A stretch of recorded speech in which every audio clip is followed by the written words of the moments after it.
Hey everyone, Happy New Year and Christmas. I'm a little late, but been a bit busy. Have tried to record this a few times, but something was never quite right. Last time there was a weird halo effect on everything because of the lighting, so I went ahead and switched rooms. My wife was off work for 2 weeks, so we've been hanging out, and we're currently having some work done on the house. So if you hear some banging, that's what that is. Hopefully you don't. I'm in a center room, so um, should be insulated from that, but you might hear the occasional thud. I have everything kind of sorted by Black Friday, gift purchases, by seller. So hopefully this won't take too much of your time. But I think there's quite a few items here. Some folks might be interested in checking out some quality titles. But first up is a gift from my wife, a Columbo mug. Now the face doesn't really look like Peter Falk, and I'm guessing that's because this is an unlicensed product. But this has quickly become my favorite mug, so really happy about that. She did get me another gift based off of a TV show, and that is The Three Eyed Venusian. I was wondering what was up when she asked me what my favorite episode was. The Twilight Zone is my favorite series. The model going by the back looks the same for, or similar to a good bit of them, but still really nice.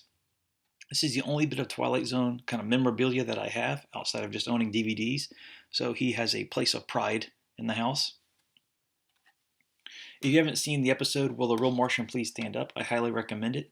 All takes place in one cafe, which is, I'm a big fan of that on the show. They have really small, intimate settings, and they focus the storyline on those one or two settings per episode. A friend of mine gave me the Anchor Bay release of Hellraiser on Blu ray. I already have this on Blu ray, but he told me this is the best version of it, and I think it's out of print. I'm not sure what makes it the best one. Maybe it's just a really good transfer, or it's the extras. He just said I should really enjoy it. So thanks a lot to him. My wife did get me another, well, not another movie, but a movie, Naked City. This is a regular DVD, but the Criterion release. It's a old, like kind of noir film, heavy narration. I believe L.A. Noir had a DLC pack, or maybe it was like a system exclusive mission or assignment based off of this movie. My parents got me a few movies as well. I got Sword of Doom on Blu-ray. I have this on regular DVD, so I'm really looking forward to checking this out on Blu-ray. This is about a swordsman who practiced a style that people find underhanded because it looks like he's not paying attention, and then when someone goes to make a move, he snaps to and kills them. And he basically goes insane during the movie. As time goes on, he kills more and more people and starts to lose his grip on reality, and has a great ending that's really well known for being kind of very frantic, and it just kind of ends in mid-action. Really good movie. They also picked me up Nightmares. If you haven't seen this, it's an anthology. It's got a really good story with, ooh, sorry about the glare, Emilio Estevez, who gets taken into a 1980s arcade game. There's also another one with Lance Hendrickson. He's being chased in the desert by a pickup truck, or it's a 18-wheeler. So Nightmares. I'm noticing the glare in this room is kind of off. Sorry about that. Got quite a few books, so I just brought two of them. First is The Wars of German Unification, and Galerius and the Will of Diocletian. I also got one called Samurai Revolution. I thought I had it near me, but I don't. I read it's one of the best English language histories of the period when the emperor, or not so much the emperor, but the shogunate had their power lessened, emperors increased, and the decades after that, in the, I forgot, 1800s or 1600s. Of course, I'd forget. This wasn't a gift, but it is a book I picked up. Legends of Localization. Now, I was really surprised by this. This is a very, very good read so far. It basically details the difference between the original Zelda for the Famicom and our version for the Nintendo. But it covers you'll see here, other entries in the series as well as other games, just talking about kind of themes that get changed, such as religious references. And here's a bit from 3D Game Heroes. The author has a very clear style, flows very well, a lot of humor, well laid out. This is from Fangamer. I mentioned it in the past, but I don't talk too much about it. But I did used to localize, I used to localize titles. I've done about 40, so I have a soft spot for that. Here's a nice little history of the series in the ribbon. I let's see, I sprung for a little extra for $5. You get the passport to The Legend of Zelda. This will allow you to play the original in Japanese, so you can make your way around. So I can play that. I picked up the re-release that came out for the Game Boy Advance. Those are region free, so I grabbed it for 20 instead of messing with modding my NES and grabbing Famicom version. They also sent this little pack of extras, little decals and whatnot. It did come with a slight dent, which is unfortunate because it was packed very well. So I guess it happened during the actual production process, but highly, highly recommended. Here's something I paid for what seems like an eternity ago. Pierre Solar. Now, after watching Boss and Burf's video, he is not a fan of this, and other people kind of came out and said they weren't fans of it either. It quickly went to the bottom of the pile. Oh, I will say this. If you're seeing this go for a lot of money on eBay, do not buy it. Watermelon still has these in stock on their website, all versions Japanese, European, US. So just go buy it from there. It's like 49, I think, compared to eBay. People are getting 100 for it. Yeah, I've heard from what I saw of Boston Burst video. The way he described it does not sound appealing to me, with very puzzly dungeons and grindy combat. So I'll get to it eventually, but now there's definitely no rush. But Watermelon did a pretty poor job keeping everyone up to speed on that. I remember one email I got that just said, you might have heard of some maybe legal issues, and I had no idea what they were talking about. And like that was supposed to come out, what, 6 months ago or something like that? Longer, I think. Yeah, wasn't a fan of how they handled it. To support some YouTube folk, and just because I wanted to check these out on the sofa, I picked up Classic Game Room. I missed out on the other larger DVD that was more of an anthology that had 40 or 50 titles covered. This is the first one. I didn't get to that one in time. I think it's sold out at this point. Classic Game Room, from what I read, is going to start a Patreon to continue on as they used to be. So good luck to them. And I picked up GameSack's first DVD or Blu-ray release. I got this the 2 days after Christmas. I haven't cracked it open yet. From a Japanese seller, I picked up a few odds and ends. I got this premium disc, which is really just an add-on disc for Gundam Side Story 0079. I have import and domestic version of this. This did not come out in the US, but it's just a few extra missions for the game, and if you haven't played it, it's a lot of fun. It's a first-person, I'll say shooter, but it's really action game because you can also engage in melee. Still looks really good to me, and the controls feel right. So definitely check out Gundam Side Story for the Dreamcast. This was like $4, and it's D2. I've been wanting to play this, but the US version of this has skyrocketed in price. And while I'll have no idea what's going on, it'll be nice just to kind of mess around and see the sights. It came with everything, including this weird lenticular. I don't know if you can see it. That's got, it looks like just a bunch of numbers. But it came with, yeah, all these little odds and ends.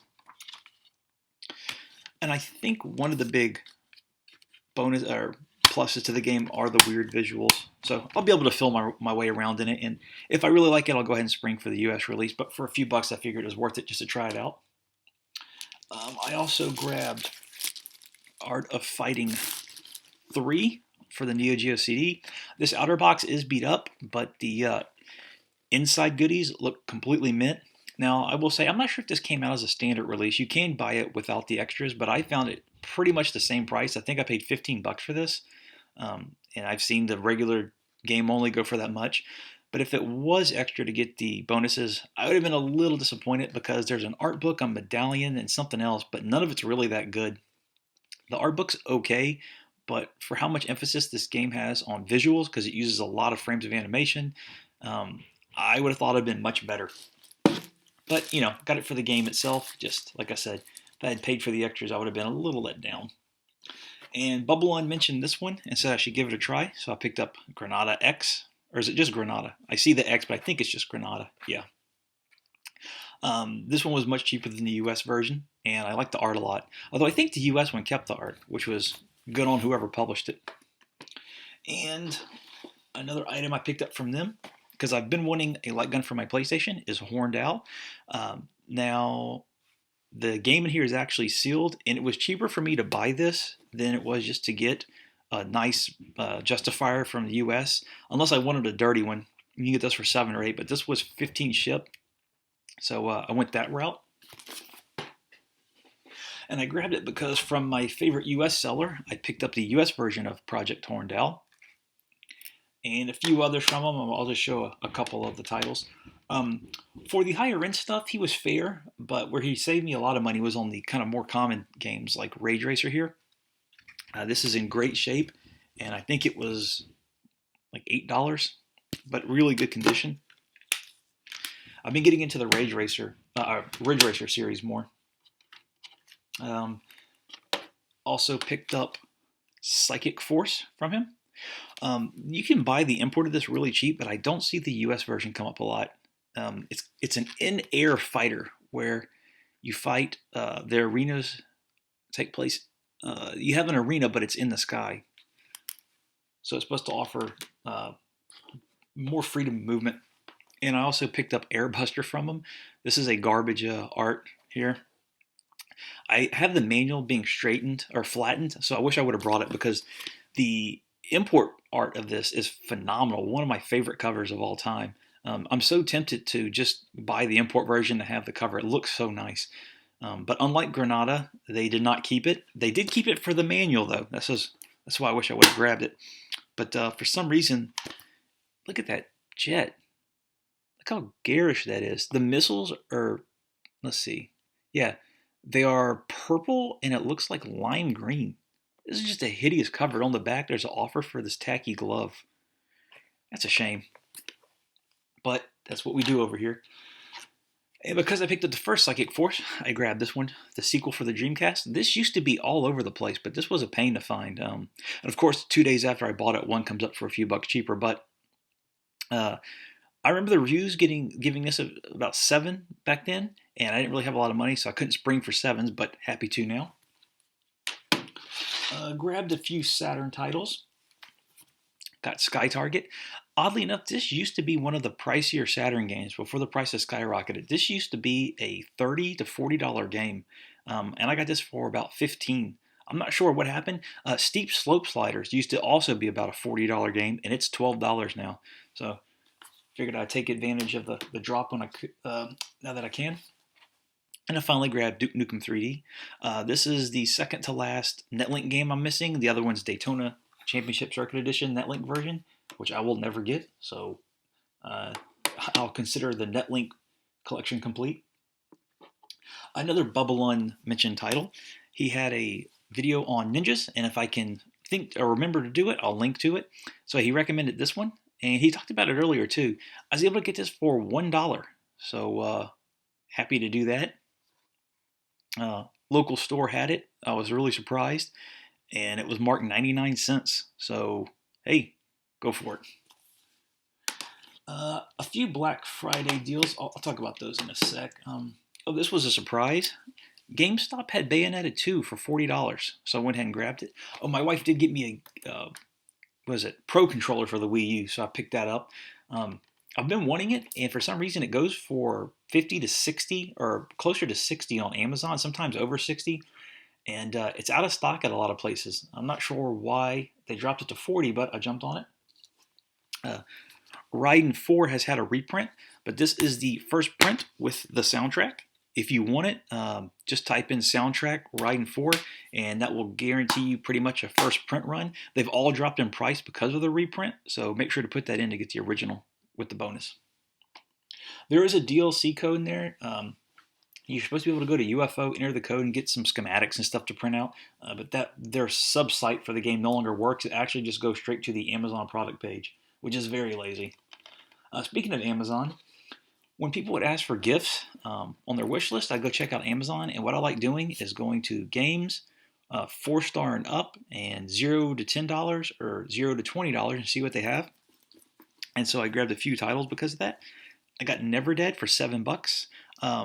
The cover always stuck out to me. I'm not sure how good it's supposed to be, but I've always remembered that cover, and apparently this was a Best Buy release. So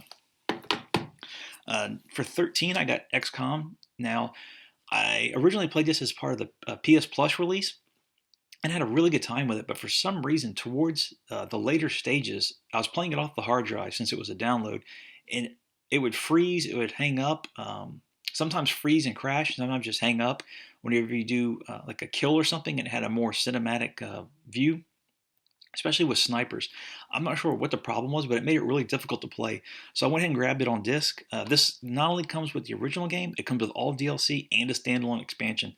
And I was probably about an hour and a half away from beating the base game, but I'm going to restart it so I can play with all the extras. This was $7, XCOM The Bureau. I know it's a third-person shooter, nothing like the strategy games, but the reviews made it sound like it was pretty fun. So people were mainly disappointed it wasn't like the traditional series, and even if it ends up not being that great, it was $7. I got these from the credit I built up from buying all the stuff to fix my house. I had to, when I supplied it, I just put it on my card, and I built up a lot of points for $5.80. Now, this tends to be what everyone does. They see the game, they see it's a shooter, they see Gradius series, and they think, I'm going to buy it. And everyone's disappointed. I haven't played it yet, but I have a feeling I'm probably going to be the exact same. But I think everyone has to go through that process themselves. And so I did. I think this is still about $7. But yeah, I'll be giving that a go shortly. Why I haven't played a lot of them is that I beat 5 games, which I'm not going to show here. I would like to film an impression of them. I've already done that, but I'm not sure how that came out. If I can find it and it's good, I'll go ahead and put it up. If not, I'll have to redo it. But I beat Halo 5, Black Ops 3, Divinity, Original Sin, the Age of Charlemagne expansion for Attila, and one other one. It's slipping my mind. But I then started playing a lot of Darius Burst, Chronicle Savior. Played a lot of that, and I'm playing through Yakuza 5 now, which has taken up all my time. But what really took up everything was Divinity. That game took me over 80 hours to beat. So that just, every time, any moment free I had, I was playing Divinity. And I will say they added a bunch to the last act, and while some of it's nice, it did cause it to drag some. But I'll talk about that in the future. 2 Black Friday pickups from GameFly, Wasteland 2 for $17.99, or $19.99. And Zombie Trilogy for $17.99. When I was playing Divinity, when I was about 40 hours in, I thought, I love role-playing games. Why do I ever stop playing role-playing games? I'm a fool. So that's why I picked up Wasteland 2. A friend of mine was going through it, said he had a lot of fun. I picked up a bunch of other role-playing games I'm not showing here. But then once I hit the 80-hour mark of Divinity, I thought, I never want to see a role-playing game again. Why did I buy those games? So I just need to detox for a bit. Then I'll be back in the mood. Because another role-playing game I picked up on Black Friday was the HD remastered version. Square Enix had this for $20, so I grabbed it.